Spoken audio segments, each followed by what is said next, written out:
ఒక్కరోజు, ఒక్క వారం, ఒక నెల ఆమె భూమికి తిరిగి రావాల్సిన తేదీ మారిపోతూనే ఉంది. మిషన్ షెడ్యూల్ ప్రకారం 8 రోజులు మాత్రమే అంతర్జాతీయ అంతరిక్ష కేంద్రం ISSలో గడపాల్సిన ఆమె ఇప్పటికీ 8 నెలలు గడిపేసింది. ఇంకా ఎంతకాలం అక్కడే ఉండాల్సి వస్తుందో ఎవ్వరికీ తెలీదు. ఇటు నాసా అధికారులు, స్పేస్ ఎక్స్ ఇంజనీర్లు ప్రతిసారి ఒక కొత్త తేదీని ప్రకటిస్తున్నారు.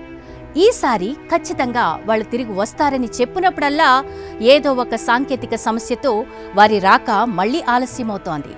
సునీతా విలియమ్స్, బుచ్ విల్మోర్ 2024 జూన్లో బోయింగ్ స్టార్ లైనర్ క్యాపిటల్స్లో ISSకు చేరుకున్నారు. 8 రోజుల్లో తిరిగి రావాల్సిన మిషన్ అది. కానీ ఒక చిన్న సాంకేతిక లోపం వాళ్లను అంతరిక్షంలోనే కట్టిపడేసింది.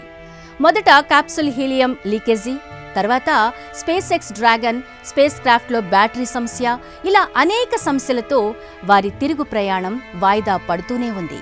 సునీతా విలియమ్స్, విల్మోర్ భూమికి రాకపోవడంతో మరో 4 వ్యోమగాముల ప్రయాణం కూడా వాయిదా పడుతూ వస్తోంది.